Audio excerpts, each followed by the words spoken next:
Goeiemôre, liewe gemeente. Dis vandag Goeie Herder Sondag. En op hierdie Sondag kan ek nie anders as om met Psalm 23 te begin nie. Die Here is my herder. Ek ly nie gebrek nie. In groen weivelde laat hy my rus. Na water waar daar rusplek is, lei hy my. Hy gee my nuwe lewenskrag. Hy lei my op die regte paaie ter wille van sy naam. Selfs as ek in die donkerste kloof ingaan, is ek nie bang vir gevaar nie, want U is by my. Dit is U staf en U stok wat my gerus stel. U dek vir my 'n tafel voor die oë van my teenstanders. U verfris my kop met olie, my beker loop oor. Net goedheid en troue liefde sal my volg al die dae van my lewe, en ek sal terugkeer na die huis van die Here tot in lengte van dae.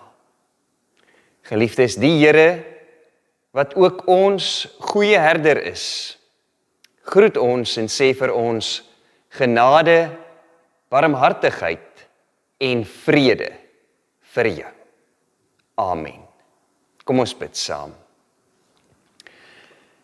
Here, dankie dat ons saam met die psalmdigter kan bely vanoggend. Net goedheid en troue liefde sal ons volg al ons lewensdae. Want Here, U is ons goeie herder. Here, en hierdie goedheid beloof nie dat dit nooit met ons gaan sleg gaan nie, of dat geen hartseer ooit oor ons pad gaan kom nie. Maar hierdie goedheid verseker ons dat U steeds ons herder is in alle lewensomstandighede, selfs die diepste, donkerste klowe. Daar is U ook. Here, en U vat ons hand en U lei ons, en U laat ons ingaan en uitgaan en wyding vind. Here, dankie vir ons saamwees vandag. Dankie dat ons U woord kan lees en kan oordink. En wil U gee dat dit sal wees tot die eer van U naam. Amen. Geliefdes, ek wil graag vanoggend vir ons die apostoliese geloofsbelijdenis saam lees. En bely in jou hart saam jou geloof in die drie-enige God, Vader, Seun en Heilige Gees. Ek glo in God die Vader, die Almagtige, die Skepper van die hemel en die aarde. En ek glo in Jesus Christus, sy eniggebore Seun, ons Here, wat ontvang is van die Heilige Gees, gebore is uit die maagd Maria, wat gelei het onder Pontius Pilatus, gekruisig is, gesterf het en begrawe is en ter helle neergedaal het, wat op die derde dag weer opgestaan het uit die dode, wat opgevaar het na die hemel en sit aan die regterhand van God, die Almagtige Vader, van waar hy sal kom om te oordeel die wat nog lewe en die wat reeds gesterf het. Ek glo in die Heilige Gees. Ek glo aan 'n heilige, algemene Christelike kerk, die gemeenskap van die heiliges. Ek glo in die vergifnis van sonde. Ek glo in die opstanding van die vlees. Ek glo in die ewige lewe. Amen. Geliefdes, ons skriflesing vir oggend is uit Johannes hoofstuk 10 en ons lees daar vers 1 tot 10, die baie bekende gedeelte oor Jesus wat die goeie herder is.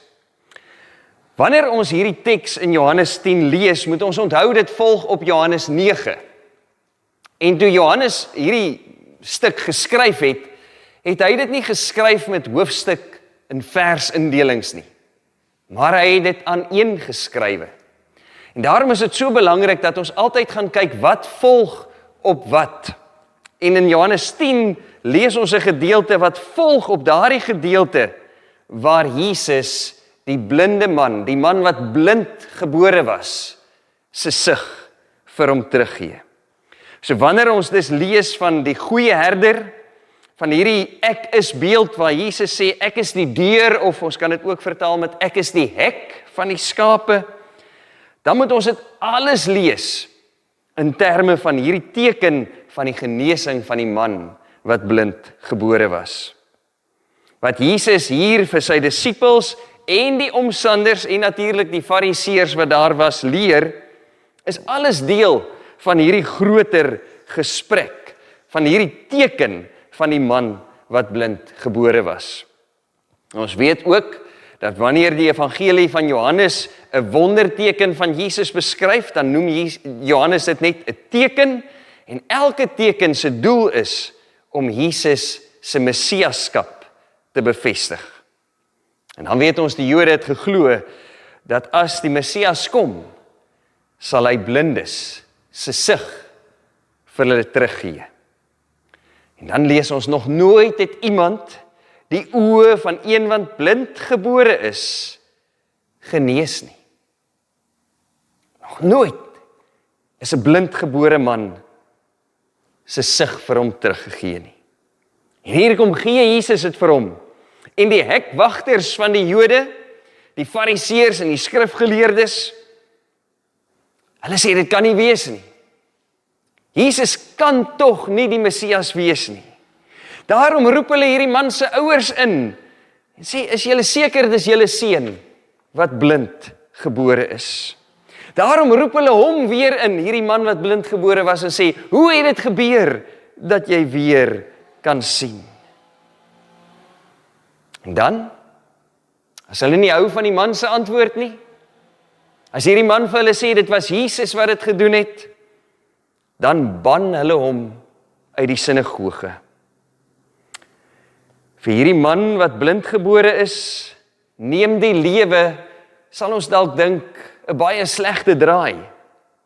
Want met geen toegang tot die tempel of die sinagoge nie, so het die Jode geglo, het hierdie man ook geen toegang tot God nie. So het hulle gedink, kan hy geen vergifnis van sonde ontvang nie, en is sy lewe gedoem tot die ewige duisternis. Ja, dalk kan hy nou sien, maar sy lewe is gedoem. So het die fariseërs in elk geval gedink. Maar nou kry ons vir Jesus wat weer hierdie man gaan opsoek. As Jesus hoor dat hy uitgeban is deur die Jode, dan gaan soek hy hom spesiaal op. En hy gee vir hom meer as sy sig. Hierdie man ontvang dan ook vir Jesus. Hy ontvang die lewe. Hy ontvang die lewe in oorvloed. So wat is Jesus besig om hier in hierdie 10 verse van Johannes 10 te doen? Hy is eintlik net besig om vir sy disippels en vir almal wat daar rond staan en veral vir die fariseërs wat dink dat hulle sien, maar eintlik blind is, om vir hulle hierdie pragtige beeld te illustreer, om vir hulle hierdie teken wat hy gedoen het te verduidelik. Hy kleed die teken in met die ware betekenis daarachter, in 'n beeld wat verseker hierdie mense se harte sou aangryp. Kom ons lees dit saam, Johannes 10, vers 1 tot 10. Amen, amen, ek sê vir julle. As Jesus hierdie woordjie amen gebruik, dan moet ons ore spits. Hy is besig om iets baie belangriks vir die mense te leer. Wie nie by die hek van die kraal ingaan nie, maar van 'n ander kant af inklim, daardie man is 'n dief en 'n rower. Maar hy wat by die hek ingaan, is 'n herder van die skape. Vir hom maak die hekwagter oop, en die skape luister na sy stem. Hy roep sy eie skape op hulle naam en lei hulle uit. Wanneer hy al sy skape uitgelei het, gaan hy voor hulle uit en hulle volg hom, omdat hulle sy stem ken. Hulle sal 'n vreemde nooit volg nie, maar van hom wegvlug, omdat hulle die stem van vreemdes nie ken nie. Hierdie gelykenis het Jesus aan hulle vertel, maar hulle het nie begryp wat hy vir hulle sê nie. Jesus het toe weer gesê, Amen, amen, ek sê vir julle, ek is die deur, of ek is die hek vir die skape. Almal wat voor my gekom het, is diewe en rowers. Die skape het egter nie na hulle geluister nie. Ek is die deur. As iemand deur my ingaan, sal hy gered word, en hy sal ingaan en uitgaan en veiding vind. 'n Dief kom net steel en slag en uitroei.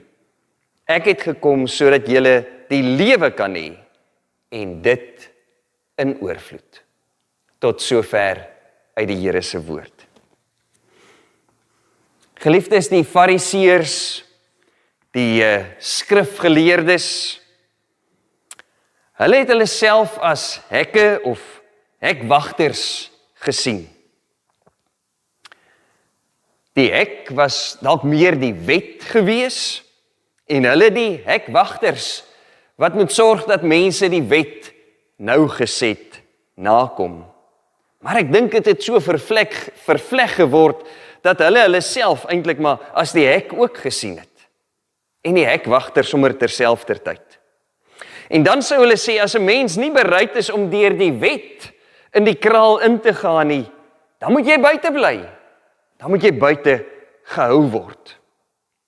Dink maar net aan hierdie hekwagters se onvermoë om die genade van God raak te sien, as Jesus hierdie man wat blindgebore is, se sig vir hom teruggee.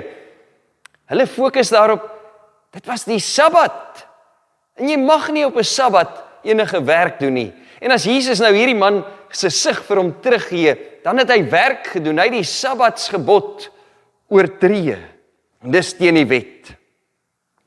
Daarom dink die fariseërs, hulle kan sien. Hulle is die hek en die hekwagter sommer alles in een.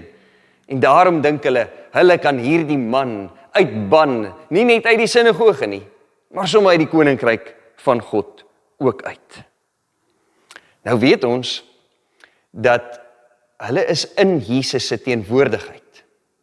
Wanneer Jesus met hulle praat oor hierdie man se sig wat hy teruggekry het, dan sê hulle, maar Here, ons is tog nie blind nie. So ons weet, die fariseërs is by Jesus. Hulle kom luister ook wat hy sê. En is daarom so belangrik, dat wanneer Jesus hierdie gelykenis vertel, en hierdie verduideliking van die gelykenis wat ons in Johannes 10 gelees het, dat ons weer die fariseërs hoor dit. Dis nie net Jesus se disippels nie, ook die fariseërs is daar. Nou om iets meer van hierdie beeld en hierdie gelykenis te verstaan, moet ons iets van skaapboerdery in die ou nabye ooste ongeveer 2000 jaar terug verstaan. Ons kan dink aan Dawid, wat skape opgepas het in die veld, en hy was die jongste seun. Die jongste seun kry die simpelste werk. Hy moet maar die skape gaan oppas. Vir dae, vir weke lank alleen in die veld besig om jou familie se skape op te pas. Dink aan die skaapwagters wat in die oop veld gebly en in die nag oor hulle skape wag gehou het. Klink vir ons na so 'n pragtige, romantiese toneel, daar is Jesus gebore word. Hierdie skaapwagters kry wel die voorreg om die engelekoor te hoor sing van vrede op aarde. Maar ons kan maar onthou, dit was nie vir hulle so 'n wonderlike tyd daar in die oop veld gewees nie. Om 'n herder te wees was nie 'n maklike werk nie. Herders was dikwels maar half eenkant en alleen, die armstes van die armes. Vuil van al die nagte en dae in die son en die wind. Herders op die oop velde was nie 'n toneel wat mense opgewonde gemaak het in daardie tyd nie. Nee, eerder vreesaanjaende, gevaarlike werk. Ontbering. Dit is wat die mense sou dink oor herders. Nie 'n werk waarvoor jy sal aansoek doen oor die status daarin verbonde nie. So onthou, daar was nie mooi skaapkrale, mooi kampe waarin die skape gebly het nie. Daar was nie gespande drade en hekke nie. Dikwels, dit was maar in die oop veld en soms in die nag as daar 'n grot naby was, sou die skape in die grot ingejaag word en dan sou die herder in die ingang van die grot gaan lê het. Die herder word as ware die hek. Die skape kan nie uitkom nie, die ongediertes kan nie inkom in die grot in om die skape te vang nie. As daar nie 'n grot naby was nie, sou hulle met doringtakke en hier en daar 'n groot klip wat hulle kon kry, tipe van 'n kraal bou en ook in die ingang gaan lê. Hulle word die deur of die hek na waar die skape is. Dis hulle wat die skape moet beskerm. Dan kan die skape rustig wees daar binne, die ongediertes en die diewe en die rowers kan nie binnekom nie, want hulle moet deur die herder gaan om by die skaap uit te kom. Die hek of die deur is ook die herder. Dis wat hierdie beeld van Jesus so pragtig maak, as hy net hierna sê, ek is die goeie herder. Hy sê eers, ek is die deur of ek is die hek. En net nadat hy praat van die oorvloed lewe, sê hy ook, ek is die goeie herder. Jesus is die deur en hy is die herder. Ons moet hierdie beeld as 'n eenheid lees. Daarom, gelees in die lig van die teken wat Jesus nou net gedoen het, as hy hierdie blindgebore man se sig vir hom teruggee, hoor ons dat Jesus vir die disippels en vir die fariseërs en die skrifgeleerdes iets wil leer oor God se koninkryk. Hy wil vir hulle sê, so werk God se koninkryk. Hy wil vir hulle sê, die hek na God se koninkryk is waawyd oop. En enige iemand is welkom in God se koninkryk. Die menslike stelsels wat bepaal wie is in en wie is uit, dis nie in pas met God se koninkryksvisie nie.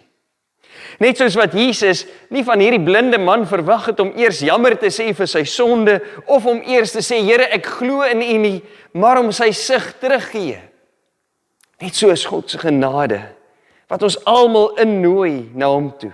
Ons hoef nie eers aan 'n klomp reëls en regulasies te voldoen, voordat ons welkom is in die koninkryk van God nie. Wanneer Jesus homself dus die hek of die deur noem, dan het dit verrykende implikasies.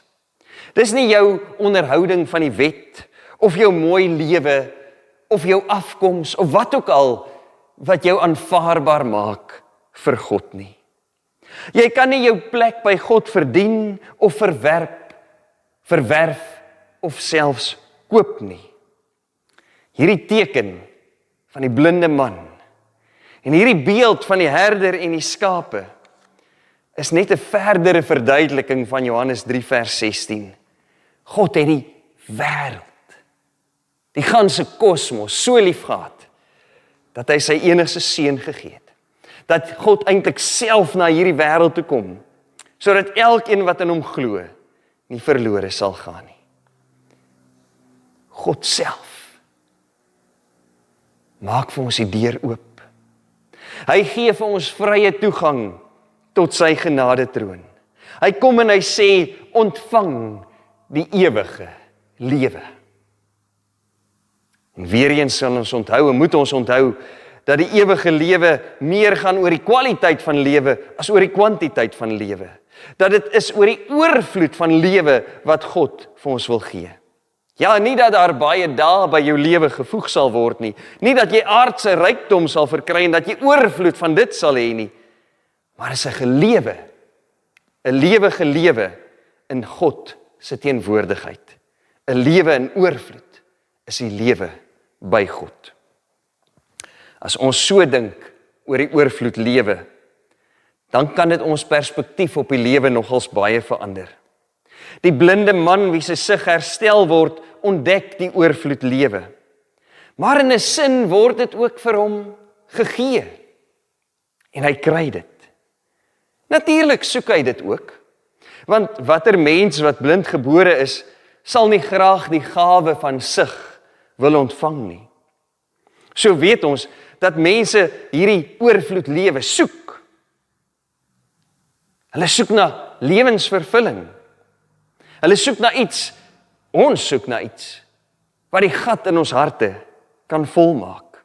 Iets wat ons lewens kan volmaak.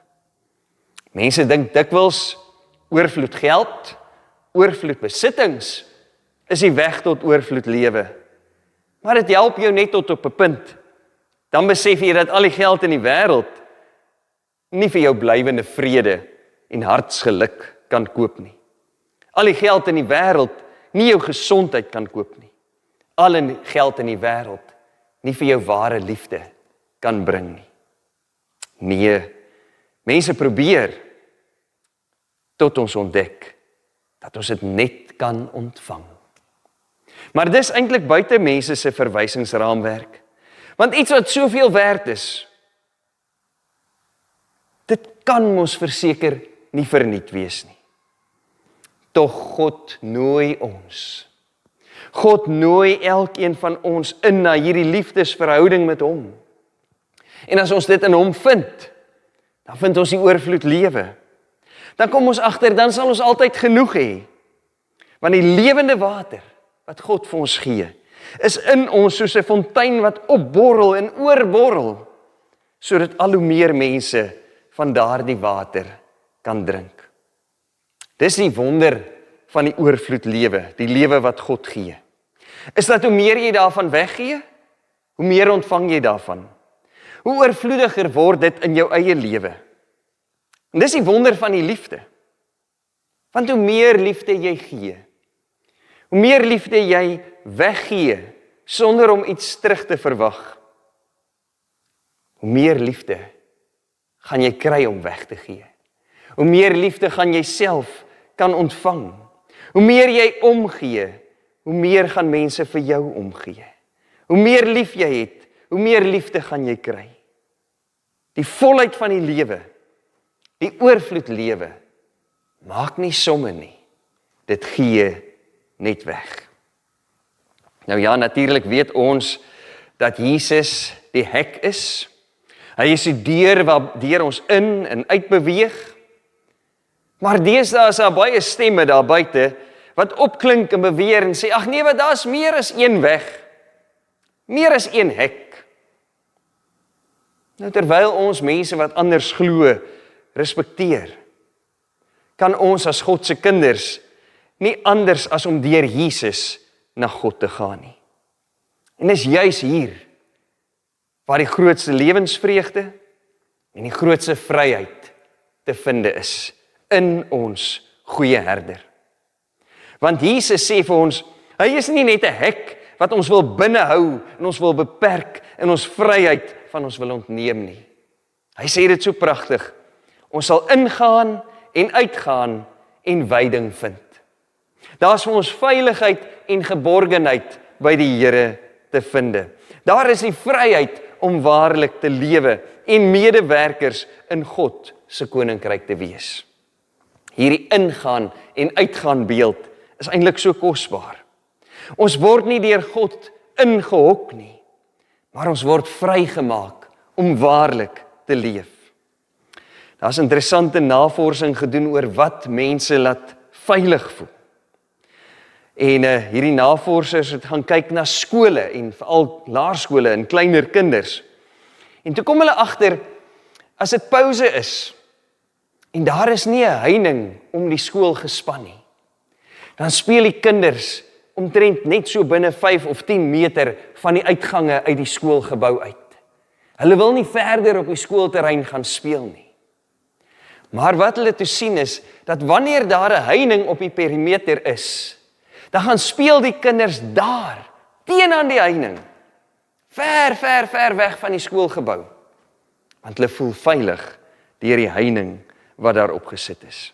Die heining bring vir hulle groter vryheid. En geliefdes, dit is die vryheid wat ons ook beleef, as Jesus ons hek en ons herder is. Jesus wat self sê, moenie dat iets of iemand jou indwing onder 'n slawe juk nie. Nee, gryp die lewe aan. Moenie dat iemand of iets die lewe by jou steel nie.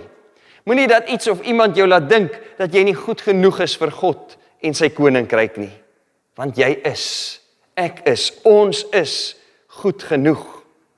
Daarom gaan leef lig, gaan leef vreugdevol en gaan leef menslik. Want geliefdes, dis uiteindelik die oorvloed lewe. Is dat ons meer en meer mens word. David Benner, die skrywer van Soulful Spirituality, skrywe oor die oorvloed lewe en hy noem dit to be fully alive and deeply human. To be fully alive and deeply human. Dis wat God van ons wil maak. Hy wil van ons meer mens maak. Ons verhouding met God, as ons die oorvloed lewe ontdek, help ons om meer mens te word. Mensliker mense. En sien ons dit nie so duidelik raak in die evangelie nie? Hoe word die hekwagters, die fariseërs, as ware minder mens? Hoe tree hulle onmenslik op? Dat mense selfs bang word vir hulle, want hulle kan die lewe skynbaar vir jou gee en van jou af wegneem. Ja, hulle gaan jou dalk nie fisies doodmaak nie, maar die dreigement dat jy uitgeban kan word, beteken hulle kan jou die lewe ontneem. Hulle word minder mens. En God wil juis vir ons meer mens maak, vir ons die lewe in oorvloed gee. Dis ons roeping. Dis die oorvloed lewe. Hoor dan vandag Jesus se woorde en gaan in en gaan uit deur hom en vind die ware lewe. En as jy dit gevind het, gee dit weg. Want dis ons taak as gestuurdes om lewe te bring, om meer en meer mens te word, sodat meer mense die lewe kan vind. Mag die Here ons en sy gemeente elke dag hiermee help. Amen. Kom ons bid saam. Here, U is ons lewe. Here, buite U is daar vir ons geen lewe nie. Here, as ons dit bely, doen ons dit in opregtheid omdat ons ontdek het dat die lewe alleen by U te vind is. Ja, Here, die meeste van ons het sekerlik al probeer om sonder U te leef. Om te dink, ja, ons kan die lewe aanpak op ons eie, in ons eie krag. En Here, ons weet wat dan gebeur. Here, daarom wil ons aan U vashou. Here, daarom wil ons bely dat U ons goeie herder is. Dankie dat U as herder ook die hek is. Die hek waardeur ons kan ingaan en uitgaan. Ja, Here, en dat ons die koninkryk van God kan gaan leef in hierdie wêreld. Vir mense U liefde te bring, vir mense U deernis te wys, deurdat ons dit self uitleef. Dankie dat U deur U Gees U liefde in ons harte as ware uitstort in oorvloed, sodat ons dit kan gee aan elkeen wat ons pad kruis. Mag ons U liefde en U genade bring oral waar ons gaan. In Jesus naam. Amen. Geliefdes, ontvang nou die seën van die Here en gaan in sy vrede. Die Here sal julle seën en julle beskerm. Die Here sal tot julle redding verskyn en julle genadig wees. Die Here sal julle gebede verhoor en aan julle sy vrede gee. Amen.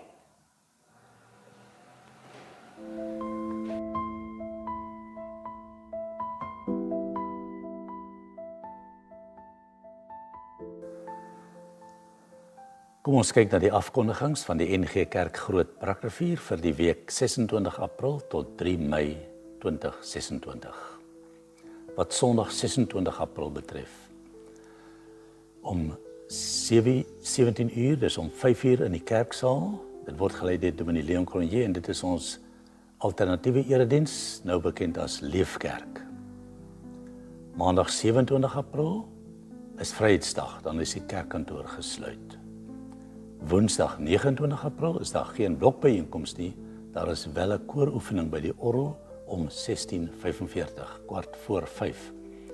Alle belangstellendes is welkom, u kan vir Marida kontak by 082 471 0751. Vrydag 1 Mei is dit werkersdag, die kerkkantoor sal weer gesluit wees. Saterdag 2 Mei, 'n groot dag in ons gemeente, dis die gemeentefees. Sondag 3 Mei sal die erediens gelei word deur Dominee Shanay Viljoen. Daar is nie kleuterkerk nie, maar ouers is welkom om saam met hulle kinders in die konsistorie te wees. Daar is ook geen katedese nie. By die deure is 'n spesiale offer vir arbeidsbediening. Tee sal bedien word in die kerksaal na afloop van die erediens. Die groentloofpreek om 10 uur is digitaal en die Leefkerk is om 5 uur die middag in die kerksaal, gelei deur Dominee Shanay Viljoen. Gebedsgidse vir Mei 2026 is beskikbaar in die voorportaal. Die gebedsgidse, dankofferkoeverte, kerkbode en gemeentebriewe is ook by die traliehek van die kerkkantoor beskikbaar. Kom ons kyk na die bedieninge. Die eienoomsbediening sê baie dankie vir die geduld met die stukkende plafon. Die foutopsporing is afgehandel en 'n kontrakteur is aangestel en hulle hoop om die herstelwerk binnekort af te handel. Dan moet ons ook kennis neem van die truitjie projek van 2026. Dis weer tyd om te brei. En hierdie jaar soek ons enige breiwerk van babagoedjies tot truie vir peuters, kleuters en as jy kan sien ook vir groter truie. Ons sal dit versprei na waar die behoefte groot is. En die kontakpersoon daar is Renée Foster by 082 338236. Dan kyk ons na 'n ontbytgeleentheid. Dit is 'n seisoen van konflik, maar ook 'n seisoen van geleenthede. Die NG Kerk Groot Brakrivier nooi hier dus uit na 'n ontbyt en geleentheid vir saamgesels oor die onrus in ons wêreld. Dit vind plaas op 30 Mei 2026. Die tyd is 8:30 vir 9 uur in ons kerksaal. Die koste is R75. Die spreker is Mike Bernard. Mike was 25 jaar betrokke by Geopende Deure. Tans is hy by Dialogos as sendingkonsultant en analitiese strateeg werksaam. Hy is ook die stigter van In Context International. Dit is 'n mediabediening wat wêreldgebeure vanuit 'n koninkryksperspektief interpreteer. Antwoord asseblief teen 22 Mei. Kontak gerus die kerkkantoor daar by 044 620 2205. Dan ons WhatsApp broadcast groep. Ons wil van WhatsApp broadcasting begin gebruik maak om alle gemeentelede en erediensinligting aan u te kommunikeer. Ons gaan steeds die huidige wijk of blokgroepies op WhatsApp behou vir kommunikasie wat wijks of blokgeleenthede behels. Om 'n broadcast boodskap te kan ontvang, moet u die nommer waarvan die boodskap kom op u selfoon gestoor hê. Stoor asseblief dus die selfoonnommer van ons gemeente so gou moontlik op u eie foon. Die nommer is 073 319 9807. En ons gaan 2 maande toelaat vir die oorskakeling van kommunikasie wat u tans op die blok se WhatsApp groepies ontvang na die broadcast metode. En nou wil ons graag verseker dat geen gemeentelid verlore gaan nie en ons vra dus om asseblief elke lid van die gesin se selfoonnommer, volle name, van en adres aan die bogenoemde selfoonnommer deur te stuur wat u op die foon gestoor het. Vir enige navraag, kontak gerus vir Dominee Shanay, Dominee Leon of vir Hendrik Simon van die kommunikasiebediening by 073 319 9807. Nou die gemeentefees. Dit vind plaas op Saterdag 2 Mei. En gemeentefeeslys dit sirkuleer tans. Jy kan bydraes by die kerkkantoor of deur die internet inbetaal en enige bestanddele is ook baie welkom. Die bestanddele moet asseblief 'n week voor die gemeentefees by die betrokke saamroeper of by die kerkkantoor ingehandig word. Die rekening is NG Kerk Groot Brakrivier. Dis by FNB. Die rekeningnommer is 530-831-86511 met die takkode 210314. En indien 'n EFT gedoen word, moet dit asseblief as G-fees en die bloknommer en die van merk. Indien jy graag betrokke wil raak of 'n skenking wil maak, kontak gerus die volgende persone. By die roosterkoektafel Pieter van der Merwe by 082-920-2662. By die wit olifanttafel Annelien de Swart by 082-495-5011. By die boektafel ook Annelien by 082-495-5011.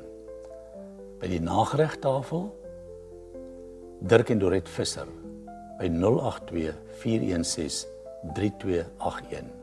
Hulle vra vir warm of koue puddings, vla en hande wat kan help. By die curry en rystafel Barbara Gericke by 082-411-122 of Corita de Pre by 084-265-9487. Die Society tafel kontak gerus vir Eddie. Dis Eddie Drost by 082-920-1829. Die Jaffels, persone daar is Whitey van der Merwe by 082-771-0887 of Corrie Pieters by 082-327-9527. By die teetuin kontak gerus vir Dominee Chaney by 083-294-6640. By die pannekoektafel, persoon daar Elsabie Richards, 082-887-6712. By die groentetafel is dit Renée Foster, by 082-338-2364. By die kindertafel, kontakpersoon Tanya Hewitt, by 066-232-6704. Die lewerkoekies kan jy nog bestel tot Maandag 28 April. En die kontakpersoon is Corrie Pieters by 082-327-9527.